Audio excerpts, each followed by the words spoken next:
In this video हम बात करेंगे ऐसे कंडीशंस के बारे में जहां पर अगर आप उनमें से किसी एक कंडीशन को भी फुलफिल करते हो तो आपको इनकम टैक्स रिटर्न फाइल करना पड़ेगा। और उस कंडीशन में एक ऐसा पॉइंट भी है जहां पर आपको जीरो इनकम या फिर आपको अगर उस फाइनेंशियल ईयर में लॉस भी होता है तो फिर भी आपको रिटर्न फाइल करना पड़ेगा। कुछ भी।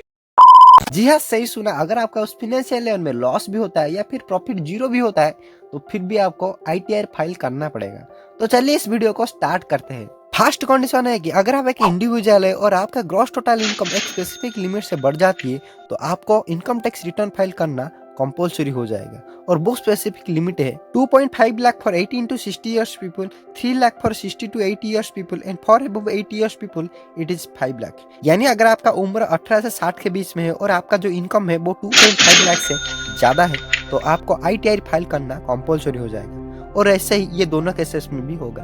अब सेकंड कंडीशन ये है कि आपका जो इनकम है वो एक से ज्यादा सोर्सेस से आ रही है तो आपको आईटीआर फाइल करना कंपलसरी हो जाएगा।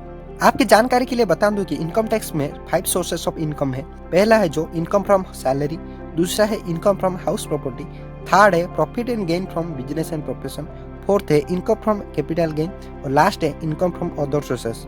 अब मान लो कि आपको सैलरी भी मिलती है और आप लोगों को किराए पे घर भी देते हैं तो आपका इनकम यहाँ पर दो सोर्सेस में से आया, एक इनकम फ्रॉम सैलरी और दूसरा इनकम फ्रॉम हाउस प्रॉपर्टी।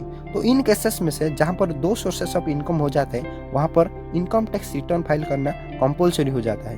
और अब थर्ड है कि अगर आप इनकम टैक्स डिपार्टमेंट से कुछ रिफंड क्लेम करना चाहते हैं तो आपके लिए ये आईटीआर फाइल करना कंपलसरी हो जाता है। मान लो कि आपने पिछले साल इनकम टैक्स पे करते टाइम एडवांस टैक्स पे किया था ₹6,000 का और आपका एक्चुअल टैक्स अमाउंट हुआ था ₹5,000 का। तो बाकी का ₹1,000 आप नेक्स्ट ईयर को फॉरवर्ड कर दिए थे तो आपको उस बाकी के ₹1,000 के ऊपर इस साल रिफंड करने के लिए आईटीआर फाइल करना पड़ेगा। और फोर्थ है कि अगर आप इस फाइनेंशियल ईयर के अंदर किसी फॉरेन एसेट्स या फिर फॉरेन कंपनीज में इन्वेस्ट किए हैं तो आपको आईटीआर फाइल करना कंपलसरी हो जाएगा। और फिफ्थ है कि अगर आप किसी लोन या फिर दूसरे कंट्री जाने के लिए वीसा अप्लाई करना चाहते हैं तो आपके लिए ये आईटीआर फाइल करना कंपलसरी हो जाएगा, क्योंकि बिना टैक्स पे किए हुए गवर्नमेंट कभी भी आपको देश से बाहर जाने नहीं देगा। अब सिक्स्थ और लास्ट पॉइंट है कि अगर टैक्स पेयर एक कंपनी या फिर फार्म है, सॉरी सॉरी सॉरी सॉरी, यानी पार्टनरशिप फार्म में, देन उसे आईटीआर फाइल करना कंपलसरी हो जाएगा। उसका उसी ईयर में प्रॉफिट जीरो भी क्यों ना हो या फिर लॉस भी क्यों ना हो उसे इनकम टैक्स फाइल करना कंपलसरी हो जाएगा। अब यहाँ पर आपके मन में ये सवाल आ रहा होगा कि ये जीरो प्रॉफिट या फिर लॉस पर भी कोई कैसे टैक्स पे करेगा, है ना? अरे मैंने कहा बोला कि जीरो प्रॉफिट या फिर लॉस पर भी टैक्स पे करना कंपलसरी है। मैंने बोला कि इनकम टैक्स रिटर्न फाइल करना कंपलसरी है। आईटीआर फाइल करके ही एक कंपनी या फिर फार्म गवर्नमेंट को बताएगा कि हमारे इस साल जीरो प्रॉफिट या फिर लॉस हुआ है, नहीं तो गवर्नमेंट को कैसे पता चलेगा? एक पर्सन आईटीआर फाइल किया है इसका मतलब ये नहीं कि वो इनकम टैक्स पे किया है।